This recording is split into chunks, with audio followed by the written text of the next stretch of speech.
Well, good evening. Welcome. It's great to have you with us tonight, and I can't believe really all that's happened since last week in and around the country. So it's just amazing, really, as I sit here to think about this last week. So yeah, welcome to everybody that's joining right now. It's great to see you all. See your names. Yeah, see your names. I can see your names coming in, which is really good. Hope you're having a good day. I love the warmer weather is just fantastic. It's really good. So, and wherever you're watching this from, I hope you have had a good week. As I said, it's not been an easy week in the United States and not even in West Michigan. I mean, usually we're spared a lot of things, but this time we're really a part of everything that's going on. And so I'm going to get started anyway this night. I've got a few things to say. As I said, I've started these 30-minute chat sessions with people, really wanting to focus on how do you use the Enneagram in times of stress. And of course, what really motivated that was the pandemic that we're in and all the changes to our lives and schedules. And we're still in a global pandemic, but really did not anticipate on top of that. We talked about, prolonged stress causes crisis management fatigue, and I didn't really anticipate that there'd be yet again in this country, such a huge outcry about just the injustices, the judicial system, the police force, the minorities in this country, how they're treated. And so I felt like I had to address it and at least invite you into this. So what I'm going to share with you tonight, I haven't really shared ever before.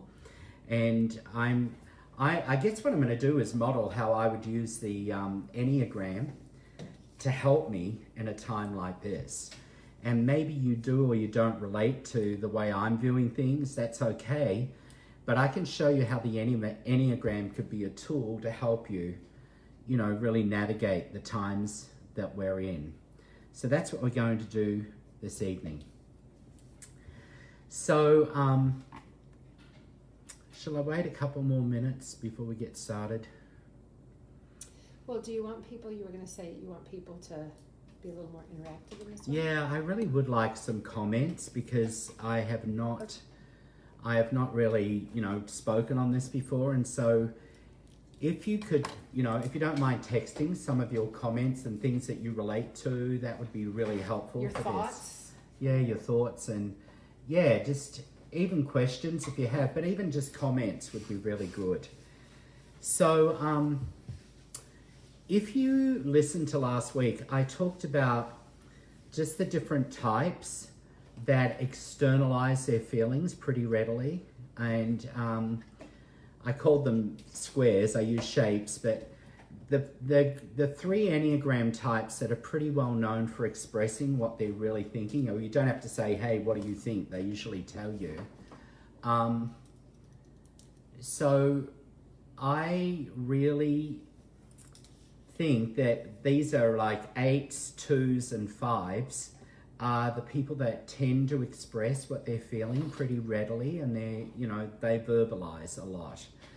And then we've got people that do the opposite. They sort of internalize what they're feeling. They don't necessarily hide it because you can tell by their body language, but they are 1s, 4s, and 7s. So reformers and individualists and enthusiasts.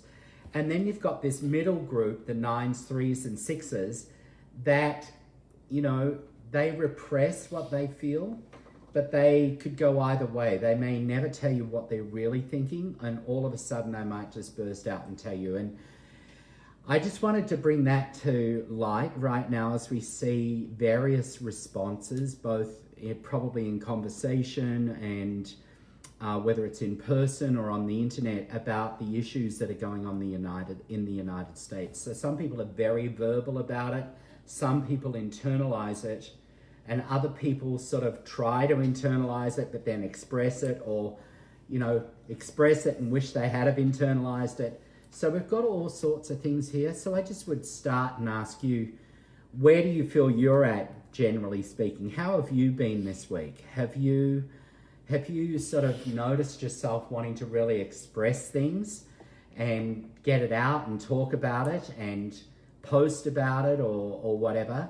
Have you had a lot of thoughts that you've internalized about it and you haven't really expressed a lot, but you're definitely thinking about it? Or have you gone sort of up and down, like in and out of that? And so, the Enneagram for me helps me realize as a 7, believe it or not, I tend to internalize more things than I do express it. And if you were in church last Sunday, I really felt like, because of a friend of mine, Taylor, challenged me, not just me personally, just to make myself clear, was really an encouragement for me to not be afraid to sort of express what I was really feeling. And so, not that I've lied to people giving sermons, but I felt a greater freedom to express that. And I think it was a healthy thing for me to do it, took courage and boldness. And it was over this issue. I felt like, I'm a leader of a community. I need to express things and not just internalize things. So I just want to offer that to you that are listening right now. There are ways we can do it in a healthy way and not so healthy way. The other thing about the Enneagram that we learnt really back in the second lesson, I think, or the second time I spoke, were the 3 sort of core emotions that are behind each of the Enneagram types. And I'm guessing that some of you that are 8s, 9s, and 1s, this week, you've really felt a lot of anger because of the injustice of the situation. And so there's been, whether you've expressed it, internalized it, or repressed it, I think you've probably been very familiar with that feeling of anger. And I just wonder how you've gone this week with that, because I think injustices really trigger all of us, but those particular, the 8s, 9s, and 1s, that's a core thing that's really deep within them. They sort of demand justice and really want to see right things happen. And so I'm sure that they've been struggling with that. Barb's nodding her head. She's felt that the whole week. And probably, if you're like Barb, you've been waiting for something to happen that shows we're moving towards justice, that sort of thing. Not that the rest of us don't feel that way, but the second sort of core emotion is shame. And just how 2s, 3s, and 4s, a core sort of thing for them is just this sense of, maybe a real sense of, I want to say, identifying maybe with the victim, or just deep within you saying, this is not right. I'm ashamed of the way that our country is reacting right now, or I'm ashamed of maybe things I've done that's contributed, or maybe I've sort of, that sort of thing. Yeah. So just a sense of that and how embarrassing this is. Like, we think we do pretty well, but especially the white population, many of us, we sort of just go up and down when things happen, but to realize that people of color in this country are facing really systemic racism and have for a long time. And so maybe your Enneagram type is tapping into that. And then, of course, the last core emotion, of which I'm a part of, the 5s, 6s, and 7s, is this thing of fear. And it may not be fear for yourself, but it's sort of a fear about the future. Like, I know I've had thoughts of, how is this going to end? Is it going to end? What's the worst that could happen? When the troops and the protesters and then, the anarchists were all mixed in together, and it just seemed like such a volatile mess that anything could happen. And so sort of fears, I know I had a couple of nights this week that I had to just literally get up in the night and sort of, I had to write to my congressman and just express some things and get it off my chest, and just all that sort of thing. So again, using the Enneagram as a tool, I'm sort of identifying what I tend to do in times like this. So in the remaining time we have, I watched a little video, and I'm going to put it on the Without Walls website. It's probably, I think it's under 10 minutes, but it's a group of American people of color that have put together a little video called Little Things You Can Do to Combat Racism. And there are 6 points they make. And so I, rather than play it, because I don't have a license to play it here, I've written down these 6 points. And if you've got a pen and paper, maybe you could just write down each of the points. But I want you to think about how you react, or how would you react, or how do you identify with the things that these people are suggesting. And so I just thought it might be good for us to have a little discussion about that tonight. So little things you can do to combat racism. So point number 1 was, don't base compliments on race. So for example, saying things like, well, you're not like most black people, or she's really pretty for an Asian. You know, when you hear that, those 2 comments, you're not like most black people, or she's really pretty for an Asian. Like me, the first thought I would go, why would someone say that? Well, that's a good question. Why would somebody say that? What are they trying to do? Are they conscious of what those statements are actually saying about those people groups? You're not like most black people, she's pretty for an Asian. What is the hearer hearing? But it could be possible that the person who's trying to say that, I'm not justifying it, is so unaware that they might be trying to build a bridge if they're talking directly to the person. God forbid that they'd say that directly to them. But I was thinking they might say it in their group, in their bubble, and say, well, this is a good person, you know, they're not like other black people or whatever. So my question is, why would they say that? And secondly, if you heard someone saying that, what would you do? What would it trigger? Would it trigger anger in you? Would you feel embarrassed or ashamed to be in the company of people that talk that way? Would it make you anxious because you feel like, oh, I've got to do something and I don't know what to do? But I want to say that we need to do something when that happens. And if we've ever used language like that, may we be convicted not to say things like that, but also convicted to speak up if something like that is said. Don't base compliments on race. And so I know this is an uncomfortable thing that we're going to talk about tonight, but if you've said something like that, I want you to think to yourself, why would I say that? What is that telling me about me? So now let's look at the second point that they made on this video. Don't be afraid to start a dialogue about race. It's really important right now. But enter as a learner. When you start a dialogue on race, enter as a learner.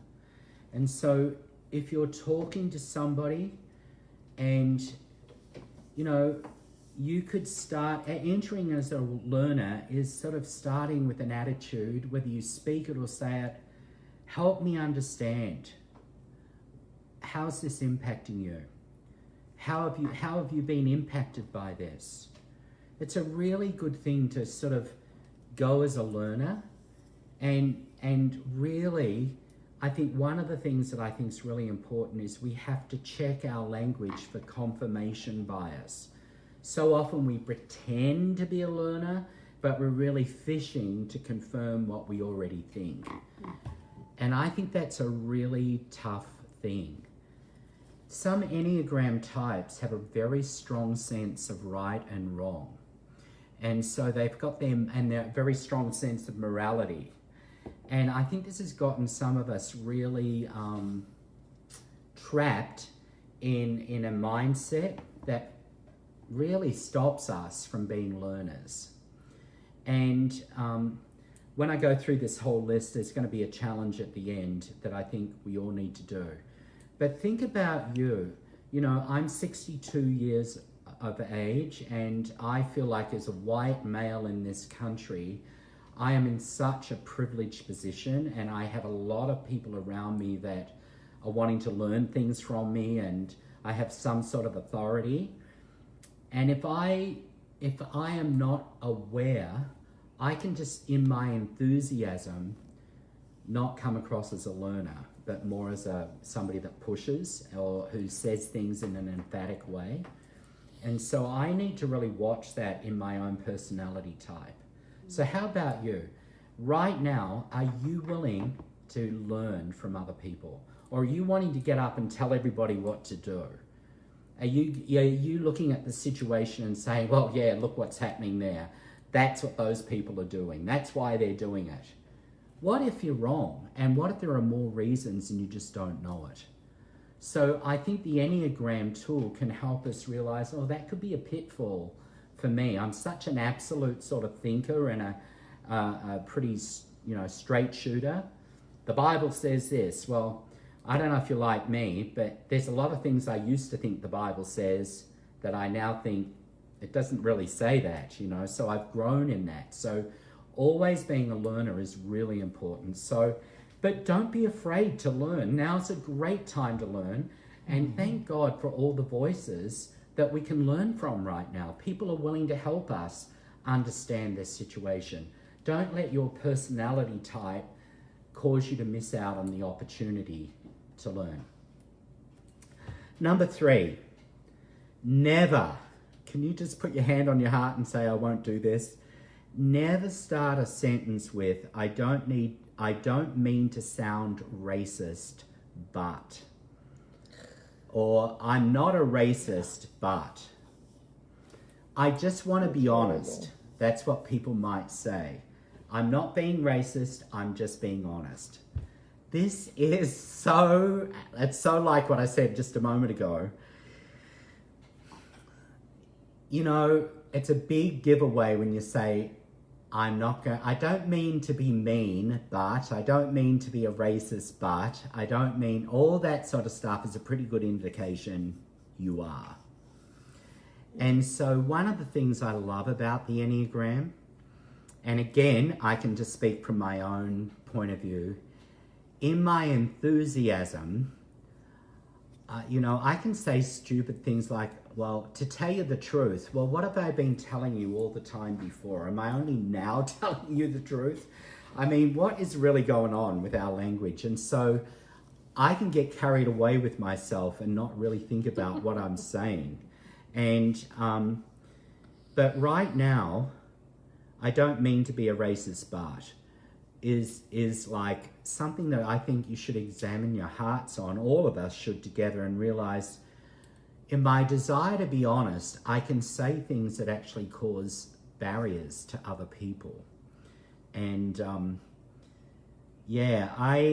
I had a conversation recently with someone and said, we don't, as Americans, we have freedom of speech, but I don't have freedom to bring harm or to be unkind.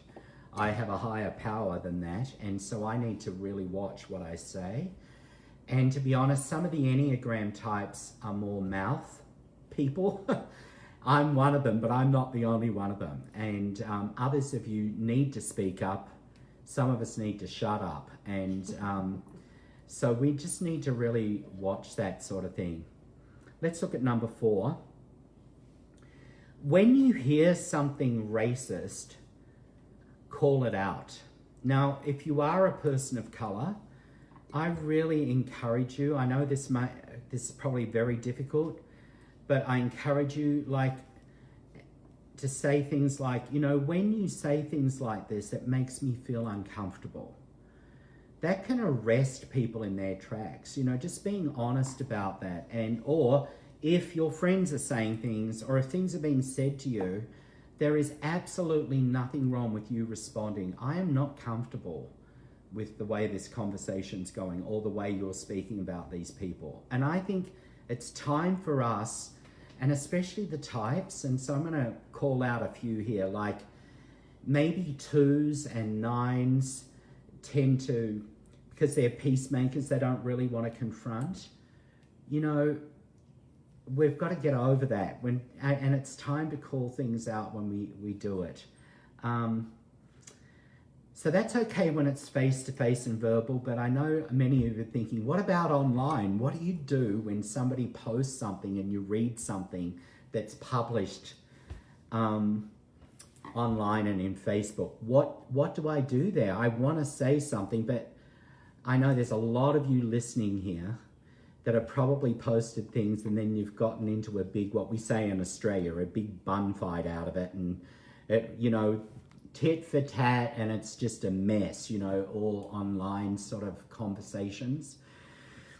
So when you read something that makes you feel uncomfortable, makes you feel sad, makes you feel angry, makes you feel embarrassed, you know, if it's on Facebook, you can vote that down. You can give the thumbs down. That's communicating, I am not for what you're saying.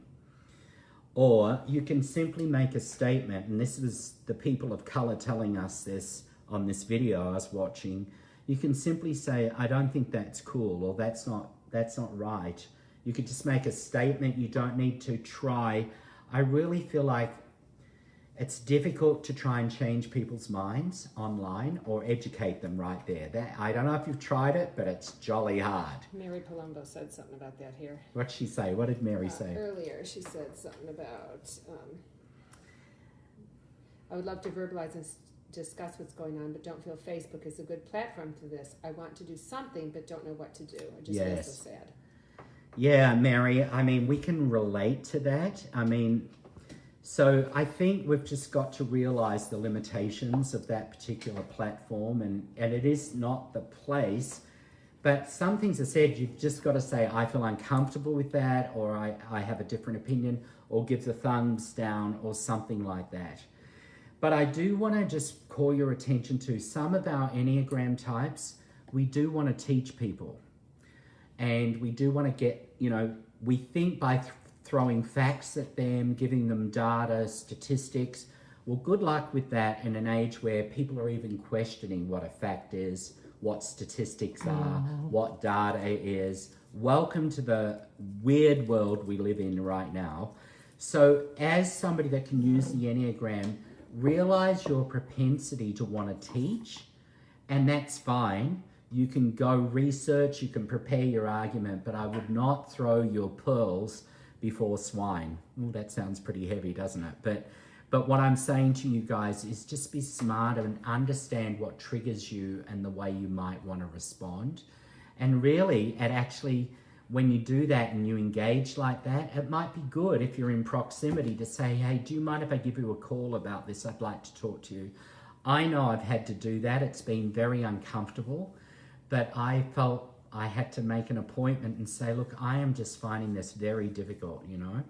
So healthy for me to do that and not just sort of trigger back a response. Well, there's a lot of comments. Thank you, Ruth. That sounds like fake news. Thank you very much, Ruth. I just feel you've got to, like, one of the things about the Enneagram is growing in wisdom and understanding what a healthy you looks like and a healthy you responds. And I think right now, if you're really honest, there's some areas of growth that we all need to embrace at a time like this. Okay, number 5, ask and tell. I've only got 6 minutes left. Wow. Ask and tell. So what does that mean? You can tell somebody if you're feeling like you've been belittled or humiliated or treated in a certain way. Or Everybody, other people. Yeah, it's both. You can say things like that was uncalled for, or if you notice a reaction when you say something, and I want to address right now fear. A lot of people are too afraid to speak about this topic because they're afraid they're going to say something that will offend. So I would just encourage you, and this video I'm going to put up is encouraging you, if you notice you might have offended somebody, ask them and say, did that offend you? You know, or you're welcome to say, I find that offensive. It does take courage to sort of ask or even to tell when it's that sort of thing. And so again, there are some types that just carry an offense like a dagger to the heart, and they sort of hang on to it and they walk away. They never sort of express in a proper way, and they just give the silent treatment or distance. They never really tell people. I know as a pastor of a church, there are people that leave my church, have left my church, and they've never told me, you know, that I probably said something that offended them, or you know, things like that. And I don't know that, but it is an opportunity to actually learn and to grow. So that was number 5, ask and tell. Say things like, did I offend you? Or I find that offensive, or that was uncalled for. And then number 6 could be one of the biggest ones. At least all of them are important. When you're told that something you said is racist, it doesn't mean you're a racist person. But it's quite possible, and it's likely, that all of us have said things that are racist at one point or another, and maybe we'll do it again. And so often that word is so loaded when somebody said, that's a racist thing to say. For some types and personality types, our immediate reaction is to what? Defend ourselves and say, well, I'm not a racist, and then sort of justify whatever your reasoning for that is. But I think, you know, in our formation and using self-awareness, just recognize everybody has blind spots. I don't know if you remember Pope Francis not long ago was in a crowd, and a woman sort of grabbed hold of his hand and started to pull it in the crowd. Does anybody remember that? And he hit her hand sort of because she was trying to pull him, and he hit her, you know, and then he issued an apology for striking somebody. And I mean, I think that's sort of like a human reaction. If you feel like someone's going to pull you into danger, you'd want to hit them off or whatever. And at that moment, you know, I don't think his intention was to be striking another human being, but rather it was a reaction. But maybe he was in a bad mood. I don't know. But all I'm saying is we can all do things in the heat of the moment and say things that we need to take responsibility for. And for some of the Enneagram types, that's a difficult thing to do. To defend ourselves is a lot more easy, or just to really go to the other extreme and just go, I'm lower than low. That's why I said, you know, and just go, well, maybe I am just a racist. There's no hope for me, you know, that sort of thing. And so I found, as I've gone through this tonight, these 6 things, which I'm going to post, just this little video clip of these 6 things. I've been thinking it through for myself, and I want to be a person that really compliments people just for who they are and not categorize people in that sort of thing. I want to be someone that's willing to engage with honest conversation and not act like I know it all or position myself, but engage in dialogue. I want to enter as a learner. I want to quit saying things like, I'm going to be honest now, or let me tell you the truth, or, you know, I don't mean to be, you know, using my white privilege, or whatever it might be. Just quit saying stupid stuff like that, and, you know, call out racism when I see it. Have the courage to identify and speak and say, that's not cool. I want to be someone that would be open to saying to someone, did I offend you? I've had to hear that even from some of my own family members, and it's not easy, especially when my heart wasn't to do that, but I still need to acknowledge that that's how they felt, and then pointing out that I've said something that's racist, doesn't mean I am a racist, but I can do those things. And so tonight, as we've just spent these last 30 minutes going through this, and there's a lot of comments, I just want to commend you guys to grow. This is a great time just as I think it's a whole country and indeed the world, for us to really grow in greater self-awareness and grow in understanding what is the part I can play. And I think the Enneagram for me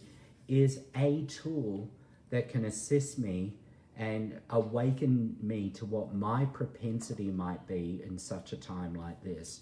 So I refer to that. So I just want to thank you for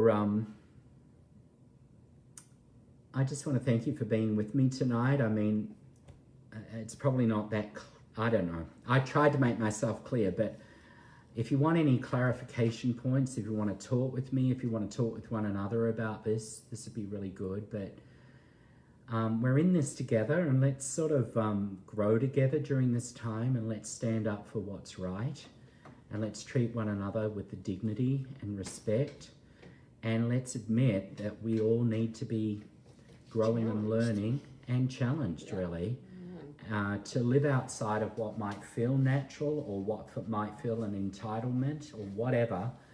So let us be open and available to that. So thank you, and I'm going to leave off now, and I'm going to go read all your comments. So thank you very much.